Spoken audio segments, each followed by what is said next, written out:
It's been said that everyone on the planet acts out because of unmet needs. We just learned this through our nonviolent communications series that we did, that everyone has unmet needs. Usually it's to be seen for who they truly are, that spiritual divine person that they are. And if everyone truly felt seen, I really believe there wouldn't be the crime that's happening in our planet right now. And we can heal the world.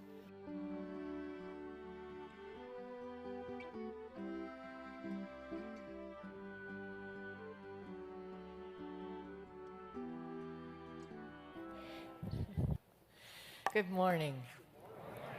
Thank you, Roderick, for singing that song for me. I requested it. He might have gotten the day off, I think, if I hadn't requested that song. So, do you know that you make a difference?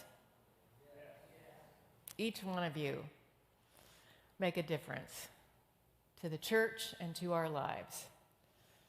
You make a difference, and you make a difference, and you make a difference. Each and every one of you, and those of you online even make a difference as well. We all make a difference to this world one way or another. You know, sometimes in our everyday existence, it's hard to remember that we make a difference.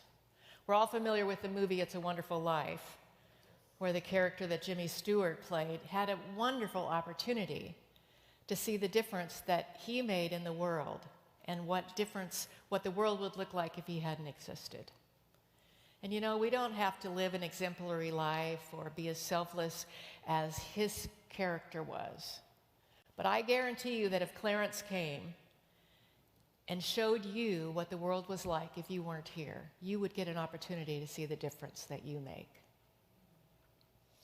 And you know, who I am is different depending on who I meet and who I'm with.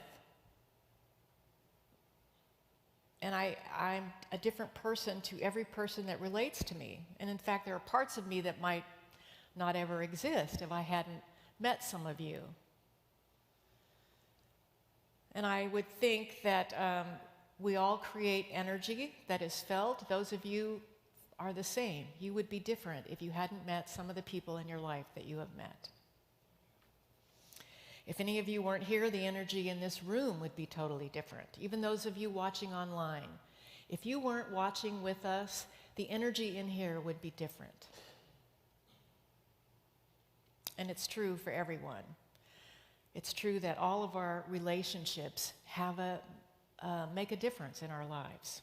Nothing happens in the world without everyone being affected by it. You know, there's a butterfly can't flap its wings in Peking, China, without there being some difference, some felt feeling, even on a subatomic level here in the United States. Everything that happens makes a difference. We can all look at the news every day and see what is happening in the world, and you know, we can see the negative effect of what's going on, and I know we are affected by some way in the news that's going on. But in the song we sang, there are people dying, and that's never more true than it is right now, not only physically, but emotionally and spiritually. Something is happening in our society, and yet we can make a difference in changing it. You and I, we can help heal the world. Charles Fillmore, who's co-founder of Unity, taught something called race consciousness.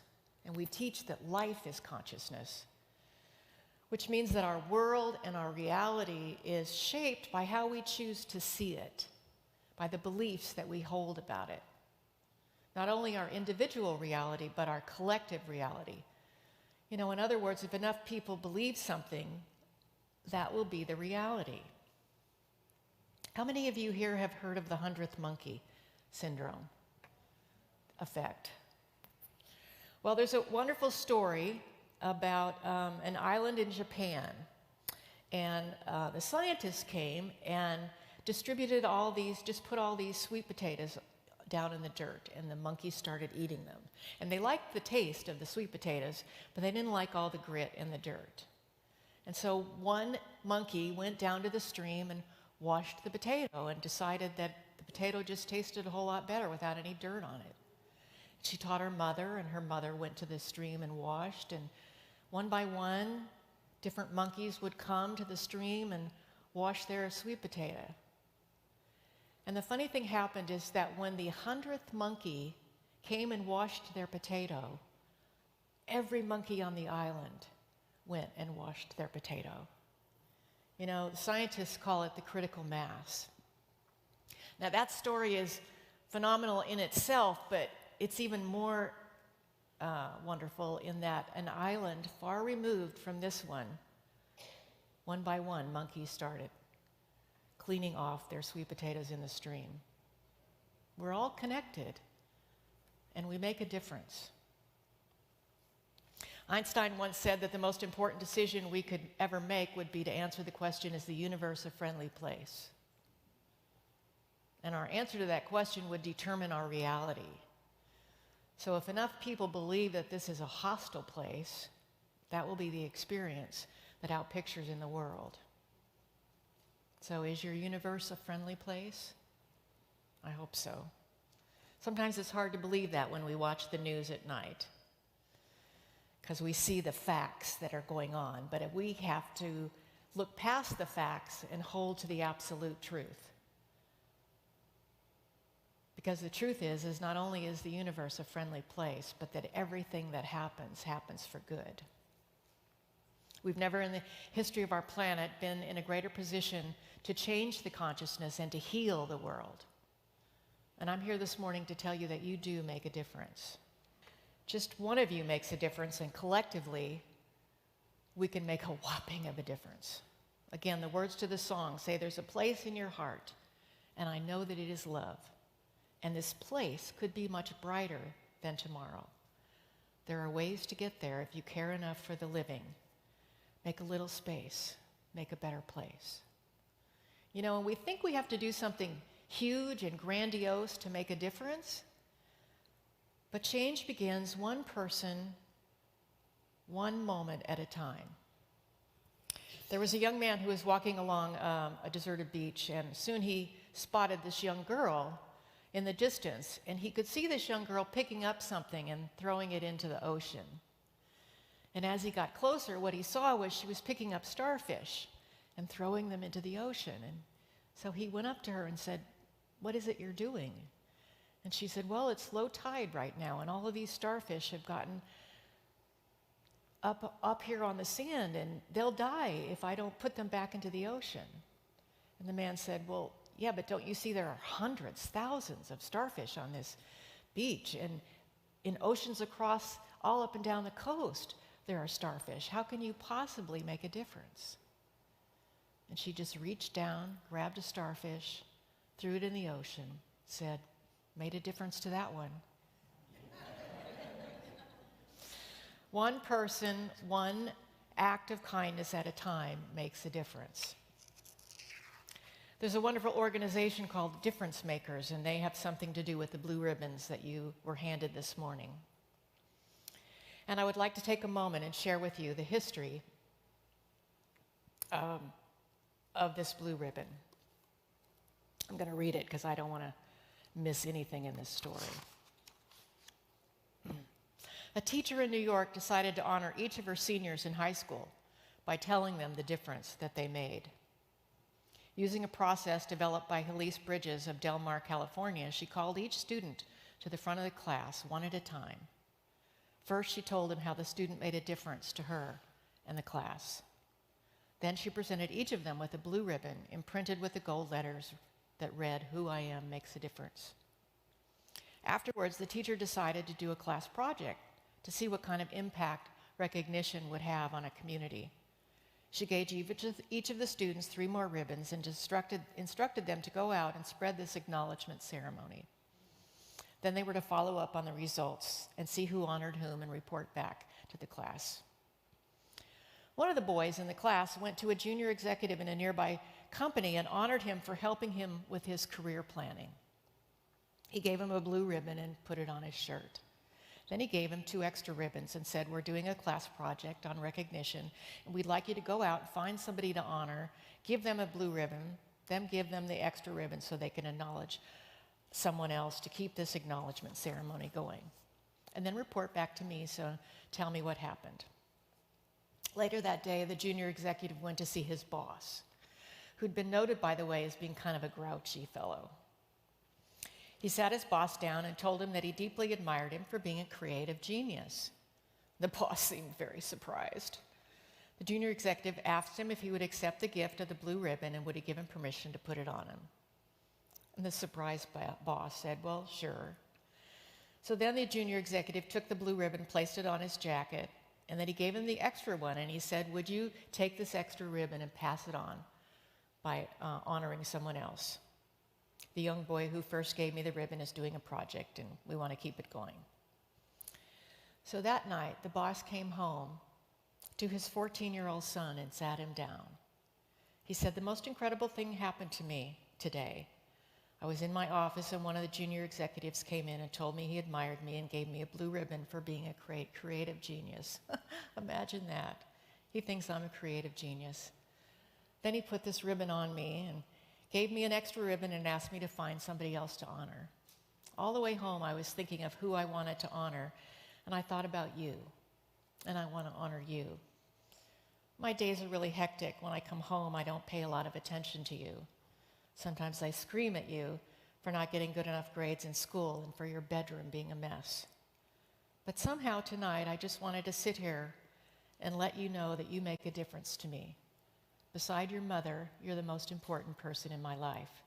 You're a great kid, and I love you. The startled boy began to sob, and he couldn't stop crying. His whole body shook. And he looked up at his father and through his tears say, I was going to commit suicide tomorrow, Dad, because I didn't think you cared. Now I don't have to. That's a powerful story. But who you are makes a difference. Have you given much thought to the people in your life and the difference that they make?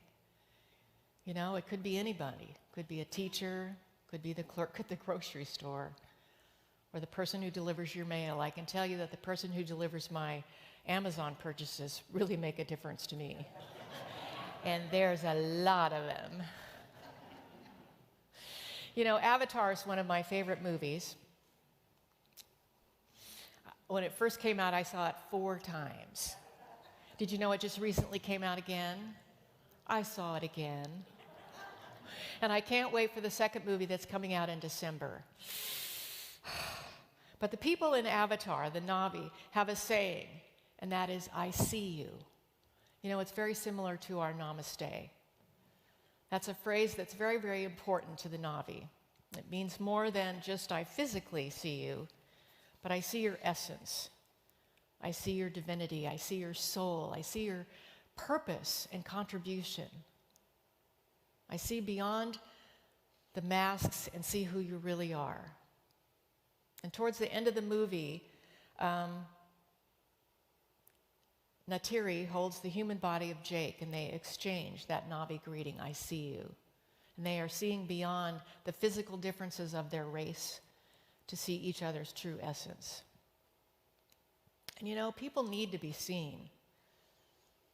It's been said that everyone on the planet acts out because of unmet needs. We just learned this through our nonviolent communications series that we did, that everyone has unmet needs.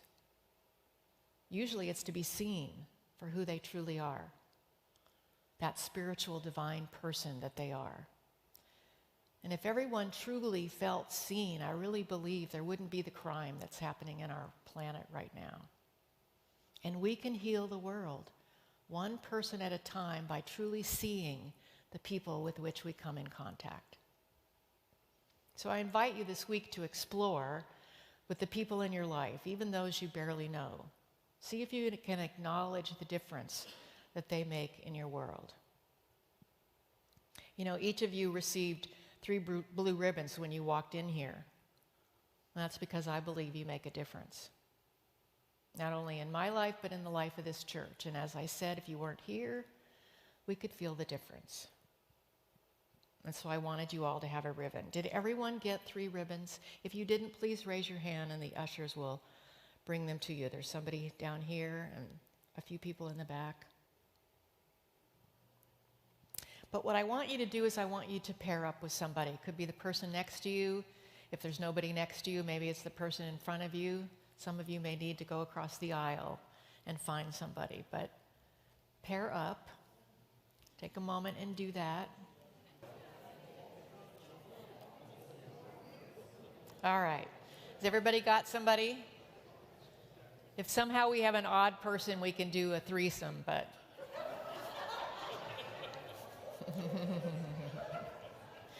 And I know those of you online don't have the ribbons, but you can pair up with somebody in your house. If you're alone, just do this ceremony with yourself. So I want you to pick who's going to go first, and I want you to tell this person how they make a difference. Even if you don't know them, just tell them how they make a difference, and then get their permission and put the ribbon right over their heart, all right? Take a few minutes to do that. All right, let's wrap it up. This could take a while. All right. Now you should have 2 remaining ribbons.